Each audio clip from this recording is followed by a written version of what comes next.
آپ سب پر سلامتی ہو. میں یاسر رشید ہوں اور آپ میرا ویلاگ دیکھ رہے ہیں.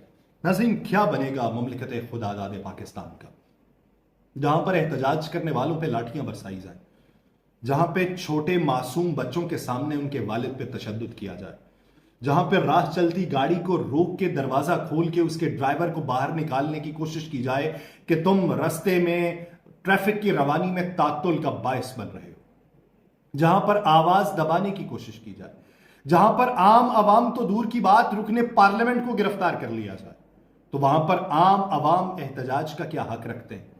کیا وہ سفید پوش طبقہ احتجاج کر سکتا ہے جو ماہ رمضان المبارک کے آغاز پہ اس پریشانی کے اندر مبتلا ہے کہ راشن خریدنا ہے، کس طریقے سے خریدوں گا؟ کیا وہ سفید پوش طبقہ اپنا پیٹ ننگا کر کے عوام کو یہ بتا سکتا ہے کہ یہ جو راشن مل رہا ہے حکومت کی طرف سے، یہ میرے گھر میں بغیر بتائے، بغیر تصویر بنائے کس طریقے سے پہنچ سکتا ہے؟ یہاں پر ٹرکس روڈ کے اوپر کھڑے کر کے ٹریفک کی روانی کو معطل حکومت خود کرتی ہے اور ان کے اندر راشن تقسیم کیا جاتا ہے کسی رکن پارلیمنٹ کی ایما اور منشا کے اوپر کہ گھروں پہ تقسیم کرنے کی بجائے میرے ڈیرے پہ تقسیم کریں، تو وہاں پہ کوئی قدغن نہیں. لیکن اپنے حق کی آواز بلند کرنے کے لیے کوئی نکلے، اپنے تحفظات کا اظہار کرنے نکلے، تو اس پہ قدغن. سیاسی پنڈت کہتے ہیں کہ 2014 کے دھرنے سے اب تک کی اکھاڑ پچھاڑ، تجربات، ناکامیوں، 4 وزرائے اعظم اور 3 حکومتیں بدلنے کے بعد وہ جو پنجابی میں کہتے ہیں کہ مڑ توڑ کے کھوتی بوڑ تھلے، یعنی گھوم پھر کے سسٹم کی گدھی جو ہے اسی برگد تلے دوبارہ آن کھڑی ہوئی ہے. تو یہ غلط نہیں ہے. یہ سب کیوں کیا گیا؟ بہت سے لکھنے والے یہ لکھتے ہیں کہ طویل و صغیر المیعاد فائدہ یا نقصان کسے پہنچے گا، یہ ایک سوال ہے. اس ذرا سی بات پہ کیا اڑنا؟ یہ بتائیے کہ آگے کیا کرنا ہے، اگلا تجربہ کیا ہو رہا ہے. صرف شراب ہی بدلتی جاتی رہے گی یا کبھی بوتل بھی تبدیل ہوگی؟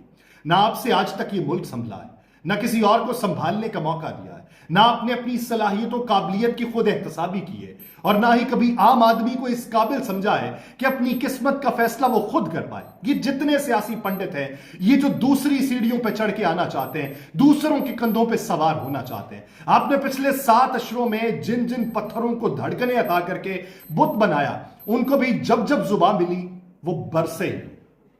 آپ یہ دیکھ لیں سینیٹر جاوید عباسی کو، آپ دیکھ لیں مشاہد حسین سید صاحب، کس کے ساتھی ہیں، کون سے گروپ کے ہیں، کس کے بارے میں بول رہے ہیں، کس کی حمایت میں بول رہے ہیں. نہ خود ایسے سلیقے کا نظام بنا پائے ہیں. قوم سیاستدانوں پہ لعنت بھیج کے ڈنڈے کے خوف کی بجائے دل سے پوجا کرنے لگے کہ جس کی آرزو میں بہت سارے لوگ 76 سال میں چھین لیے گئے. نتیجہ کیا ہے؟ ہم سے پوچھا ہوتا ہمیں کیا چاہیے.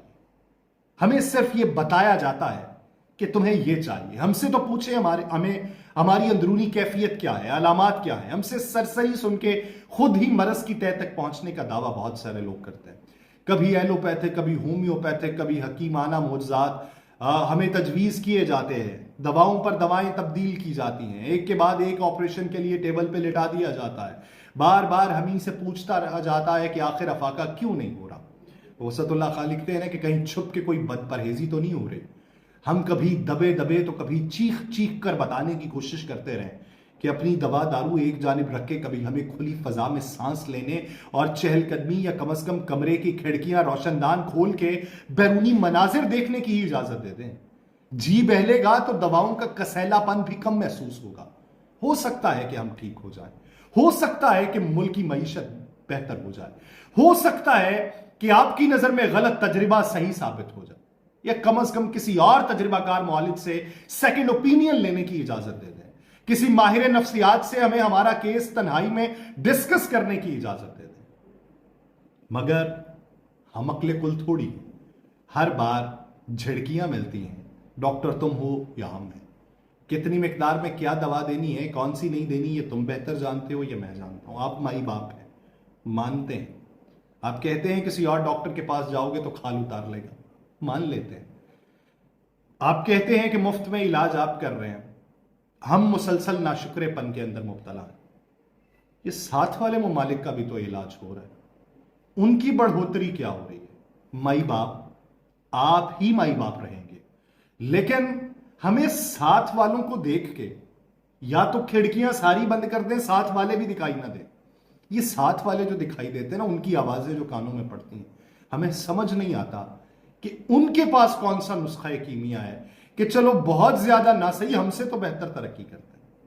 باہر کی فضا میں صرف تازہ ہوا اور گلابوں کی مہک ہی نہیں ہوتی، آپ ہمیں بتاتے ہیں مکھی، مچھر، گندگی، آلودگی، دھواں، سینکڑوں اقسام کے جراثیم و وائرس پائے جاتے ہیں۔ آپ نازک موڑ سے ہمیں گزارتے آ رہے ہیں، یہ تمام شاہ والا، یہ مسند اقتدار پہ بیٹھے ہوئے، یہ کرسی کو جھنکوں کی طرح چمٹے ہوئے، ہمیں کہا جاتا ہے کہ تمہارے جسم میں اتنی طاقت آ جائے کہ اپنے پیروں پہ کھڑے ہو سکو، مسلسل کھڑکیاں دروازے کھلے رکھنا تمہاری طویل المیعاد جسمانی و ذہنی صحت کے لیے ٹھیک نہیں ہے، پہلے اپنا خیال رکھنا تو سیکھ لو، ہمیں کہا جاتا ہے۔ ہمیں یہ بھی کہا جاتا ہے کہ بہت اچھے سے معلوم ہے کہ تم ہمارے بارے میں کیا الٹا سیدھا سوچتے رہتے ہو، یہی کہ ہم کوالیفائڈ معالج ہیں بھی کہ نہیں، یہی کہ ہم نے تمہیں اس لیے مجبور کر رکھا ہے کہ ہماری پریکٹس کا جواز برقرار رہے۔ نہیں، آپ بھی اسی ملک کے ہیں، ہم بھی اسی ملک کے ہیں، آپ کے باپ دادا بھی اسی ملک کے تھے، ہمارے باپ دادا بھی اسی ملک کے، آپ کی اولادیں بھی اسی ملک میں رہیں گی، آپ کو پتا ہوگا رہیں گی، تو ہماری تو اولادیں رہنی ہی اس ملک کے اندر، تو ہمیں بتا دیں کہ ہمارے لیے کیا ہے۔ آپ کہتے ہیں جس کے پاس ایک کسائی کا بیٹا لایا گیا، بچوں کے پاؤں میں ہڈی چبھی ہوئی تھی، باپ نے کہا مائی باپ آپ کی دکان کی طرح میرا کاروبار بھی مندہ چل رہا ہے، فیس کے پیسے تو میں نہیں دے پاؤں گا، پر روزانہ ایک سیر گوشت ضرور پہنچا دیا کروں گا۔ ڈاکٹر چاہتا تو کسائی کے بیٹے کے پاؤں میں چبھی ہڈی نکال کے اسے ایک دن میں بھلا چنگا کر سکتا تھا، پر وہ روزانہ مریض کے پاؤں کی پٹی بدلتا رہا، ہڈی نکل جاتی تو پاؤں ضرور ٹھیک ہو جاتا، مگر پھر بھی فیس کے بدلے روزانہ سیر بھر گوشت سے بھی تو محروم ہونا پڑتا۔ ہم سیر بھر گوشت دے رہے ہیں، ہڈی نکالنے دیتے رہیں گے۔ ہماری تربیت ہے کہ احسان فراموشی نہیں کرتے، ہڈی نکال دیں، پاؤں کی ہڈی نکالیں، زخم بہتر ہو گیا تو ایک سیر کیا، آپ کے لیے دور دراز کے جنگلوں میں جا کے بھی شکار کر کے آپ کو من من گوشت پہنچاتے رہیں۔